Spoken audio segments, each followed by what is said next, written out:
पर मैं 22 साल से ये पढ़ा रहा था कि मेरे हिसाब से C1 C2 को चेक करना एक अननेसेसरी प्रोसेस है। पहले मैं आपको उसकी अननेसेसरी क्यों है वो दिखाता हूँ, फिर उसमें बाकी फ्लॉज भी दिखाता हूँ कि क्यों इसमें मेजर फ्लॉज हैं। फिर भी बच्चे सोचते हैं कि सर अननेसेसरी है पर लेट्स बी एक्स्ट्रा केयरफुल, क्या पता गलती हो जाए। वैसे गलती नहीं होगी, यही बेटर, यही करेक्ट स्टेप है। अब मेरी ओपिनियन के हिसाब से मैं जरा इसको समराइज कर देता हूँ एंगल बाइसेक्टर वाले पार्ट को। जब आप वीडियो में आए हैं तो आपको सीख के भी जाइए।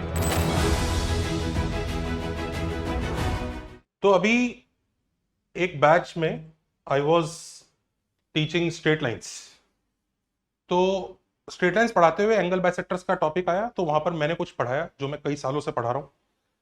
और सर ने, कुछ बच्चों ने अचानक बोला, मे बी शायद ड्रॉपर्स वगैरह होंगे, कि सर नहीं नहीं हमने पहले अलग पढ़ा हुआ है। And they showed me few videos which were made by these two awesome educators. First of all, the video is not to criticize anyone. This is about the topic angle bisector, तो उसी पे ही रहे। और मेरा सवाल इन educators से ये है कि हम जो चीज 22 साल से पढ़ा रहे हैं और आप लोग भी पढ़ा रहे हैं, तो देखिए इसमें से सही कौन सा है, उस सही को ही फॉलो करते हैं, उस सही को ही आगे लेके चलते हैं ताकि बच्चों को फायदा हो। तो एंगल बाइसेक्टर्स एक बड़ा इंपॉर्टेंट टॉपिक है, जेई में काफी जगह यूज भी होता है। और पहले मैं थोड़ा सा उस टॉपिक का इंट्रोडक्शन दे देता हूँ। एंगल बाइसेक्टर्स दो लाइन के लिए निकाले जाते हैं। दो लाइन जब कट करती हैं तो ऐसे 4 एंगल बनते हैं, तो उसमें एंगल बाइसेक्टर्स पूछते हैं। एंगल बाइसेक्टर वो लाइन होती है जो इस एंगल को बाइसेक्ट करेगी और इस एंगल को भी बाइसेक्ट करेगी। तो एसेंशियली हमारे पास 2 एंगल बाइसेक्टर आ जाते हैं, एक ये वाला और एक ये वाला। और अगर लाइंस परपेंडिकुलर नहीं है तो एक बाइसेक्टर को एक्यूट एंगल बाइसेक्टर कहा जा सकता है, जैसे इस डायग्राम में, और एक बाइसेक्टर को ऑब्ट्यूज एंगल बाइसेक्टर कहा जा सकता है, जैसा इस डायग्राम में। सो डेफिनेटली एंगल बाइसेक्टर का ये फॉर्मूला आता है, और ये फॉर्मूला प्लस और माइनस के साथ आता है, क्योंकि 2 एंगल बाइसेक्टर से आप देख सकते हैं, एक ये वाला और एक ये वाला। दोनों में से एक आंसर प्लस से आएगा, एक आंसर माइनस से आएगा। पूरा खेल यहीं से ही शुरू होता है, यहां तक कोई एवरीथिंग इज ऑल राइट। सो कहा जाता है कि भाई अब एक्यूट एंगल बाइसेक्टर और ऑब्ट्यूज एंगल बाइसेक्टर पहचानो। We have to recognize acute angle bisector versus obtuse angle bisector. So this is what that video had. A lot of other people had, in fact even books वगैरह में भी ऐसा था। और इसी वजह से बच्चे कहने लगे सर ये तो इतनी सारी जगह दिया है, तो शायद आप गलत बता रहे हो, क्या चक्कर है, देखो जरा। तो उसमें क्या बोला जाता है कि C1 C2 जो लाइन के कांस्टेंट टर्म्स है वो पॉजिटिव होने चाहिए, और अगर पॉजिटिव नहीं है तो उन्हें पॉजिटिव बनाओ माइनस से मल्टीप्लाई करके। जैसे लाइंस की इक्वेशन 3x + 4y - 2 = 0 है, तो ये -2 नहीं चलेगा, इसमें माइनस से मल्टीप्लाई करो, उसे पॉजिटिव बनाओ और तभी फंडा लगाओ आगे। और तब फंडा आगे क्या लगाओ कि a1 a2 + b1 b2 की वैल्यू निकालो। अगर वो पॉजिटिव है तो प्लस साइन यूज कर लेना। उस बड़ी सी इक्वेशन में याद है प्लस और माइनस दोनों आ रहे थे, तो प्लस वाला साइन यूज कर लेना। और अगर ये लेस देन 0 तो माइनस साइन यूज कर लेना। और एक्यूट एंगल बाइसेक्टर को इसलिए पढ़ने की जरूरत नहीं पड़ती, अगर ऑब्ट्यूज सीख गए तो अपने आप ही एक्यूट वाला दूसरा वाला बाइसेक्टर हो जाएगा। मान लीजिए आपका प्लस साइन से acute angle obtuse angle bisector आ रहा है, तो माइनस वाला एक्यूट दे देगा, और अगर माइनस से ऑब्ट्यूज वाला आ रहा है तो प्लस वाला दे देगा। तो it is the process that is being told. पर मैं 22 साल से ये पढ़ा रहा था कि भाई C1 C2 को तो चेक करने की कोई जरूरत ही नहीं है, सीधा आप a1 a2 + b1 b2 से ही चेक कर लो। अगर वो पॉजिटिव है तो प्लस साइन यूज कर लो, वो नेगेटिव है तो माइनस साइन यूज कर लो। इनफैक्ट मैंने तो बल्कि एक फॉर्मूला भी बना रखा था कि ऑब्ट्यूज एंगल बाइसेक्टर का ये फॉर्मूला है, जिसमें यहां पर ना signum of a1 a2 + b1 b2 आ जाता है। मतलब a1 a2 + b1, सिग्नम कौन सा फंक्शन होता है कि जो क्वांटिटी अगर अंदर है वो पॉजिटिव है तो वो +1 बन जाता है, जो क्वांटिटी अगर अंदर है नेगेटिव है तो वो -1 बन जाएगा। अंदर वाली क्वांटिटी इसलिए 0 नहीं हो सकती क्योंकि लाइंस परपेंडिकुलर नहीं हो सकती, क्योंकि अगर हमसे एक्यूट एंगल बाइसेक्टर और ऑब्ट्यूज एंगल बाइसेक्टर पूछा जा रहा है, सो क्लियरली लाइंस परपेंडिकुलर नहीं है, क्योंकि एक्यूट और ऑब्ट्यूज उसी केस में डिफाइन होगा। और a1 a2 + b1 b2 0 उसी केस में होता है जब लाइंस परपेंडिकुलर होती हैं। तो लाइंस परपेंडिकुलर नहीं है, हम उस सिनेरियो की बात कर रहे हैं। तो a1 a2 + b1 b2 positive होगा तो ये +1 दे देगा, नेगेटिव होगा तो ये -1 दे देगा। सिंपल सी चीज है, अपने आप यूज हो जाता है। तो मैं ये एक लाइन का फॉर्मूला बताता हूं। अब बच्चे कहते हैं सर आप इसमें तो C1 C2 का रोल ही नहीं प्ले कर रहे, कुछ भी नहीं है C1 C2 का योगदान, तो जबकि पहले आप C1 और C2 को पॉजिटिव बनाओ फिर करो ये काम, तो इससे तो गलत आंसर आएंगे। तो पहली बात मैं उन्हीं बच्चों को और सबको थोड़ा सा बताना चाह रहा हूं कि मेरे हिसाब से C1 C2 को चेक करना एक अननेसेसरी प्रोसेस है। पहले मैं आपको उसकी अननेसेसरी क्यों है वो दिखाता हूं, फिर उसमें बाकी फ्लॉज भी दिखाता हूं कि क्यों इसमें मेजर फ्लॉज हैं। पहली बात, मैं देखिए 2 लाइंस ले लेता हूं, 3x + 4y - 2 और 4x + 3y + 1 = 0। ये 2 लाइंस ले ली और मुझे ऑब्ट्यूज एंगल बाइसेक्टर निकालना है। अब क्योंकि ये वाला कांस्टेंट टर्म पॉजिटिव नहीं है, नेगेटिव है, तो डेफिनेटली मैं इस वाली लाइन को माइनस से मल्टीप्लाई करके इस फॉर्म में कन्वर्ट करूंगा, ये लाइन एज इट इज आ जाएगी क्योंकि इसका कांस्टेंट टर्म पॉजिटिव है। फिर मैं a1 a2 plus b1 b2 निकालूंगा। This is the method that is present in many books and जिस मेथड के बारे में बात कर रहा हूं कि c1 c2 यूज करके आगे जा रहे हैं।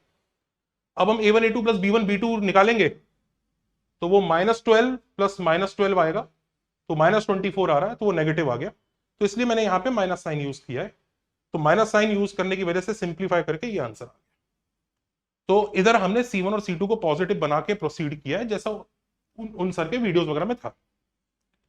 अब अगर हम नहीं भी बनाते C1 C2 को पॉजिटिव, फिर क्या होता? तो इधर देखिए 3x प्लस 4y माइनस 2 है, मैं इसको एज इट इज यूज कर रहा हूं, तो मैंने सीधा a1 a2 plus b1 b2 निकाला। a1 a2 plus b1 b2 पिछली बार -24 आया था, इस बार +24 आ गया, तो मैं यहाँ पे +1 यूज करूंगा क्योंकि पॉजिटिव आ गया है, और इसको एज इट इज यूज करूंगा, ये आंसर आ गया। तो वही आंसर आ गया, और आना भी चाहिए था आपको, जिसकी वजह से माइनस यूज करना पड़ा और उस लाइन को भी माइनस से मल्टीप्लाई करना पड़ा। मेरा वही काम माइनस इंटू माइनस से ऑटोमेटिकली हो रहा है। तो पहली बात तो डेफिनेटली C1 C2 को चेक करना एक अननेसेसरी स्टेप है।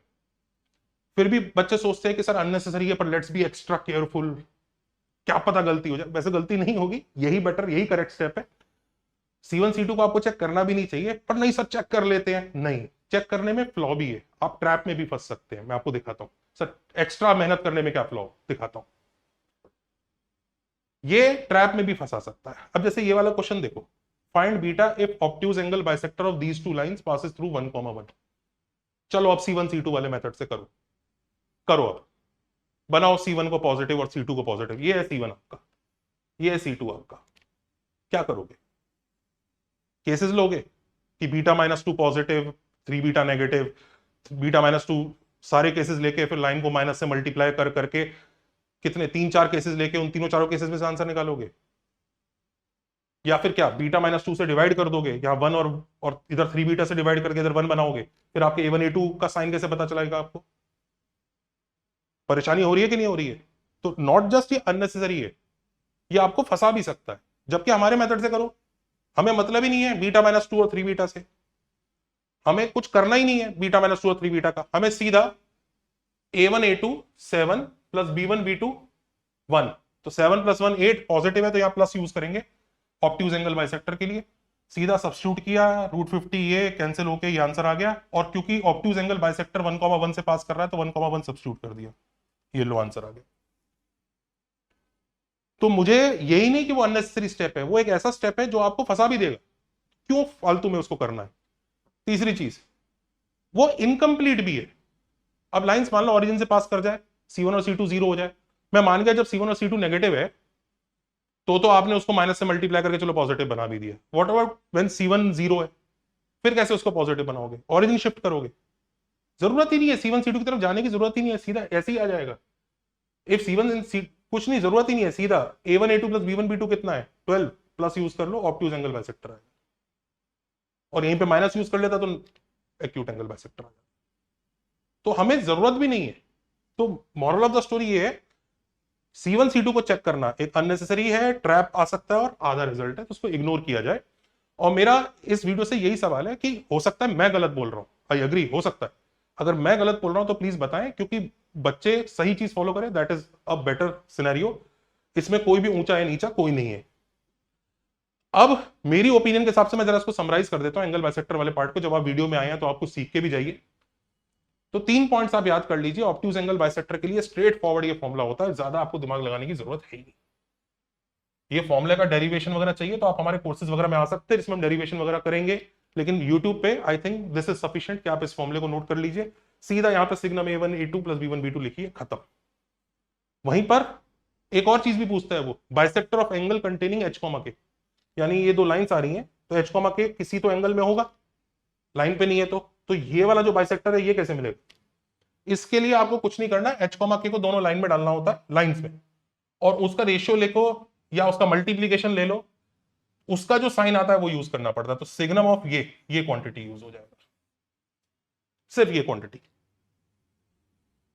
आप इसमें कई जगह देखोगे कि वो पॉइंट को दोनों लाइन में सब्स्टिट्यूट करके मल्टीप्लाई करके बोला होगा। दो क्वांटिटी हैं अल्फा और बीटा, अल्फा अपॉन बीटा अगर पॉजिटिव है तो अल्फा इंटू बीटा भी पॉजिटिव ही है। अल्फा अपॉन बीटा नेगेटिव है तो अल्फा इंटू बीटा भी नेगेटिव ही है, तो चाहे रेशियो ले लो चाहे इन दोनों का मल्टीप्लीकेशन ले लो, एक ही बात है। पर जो भी है इसका सिग्नम ले लेना, साइन फंक्शन।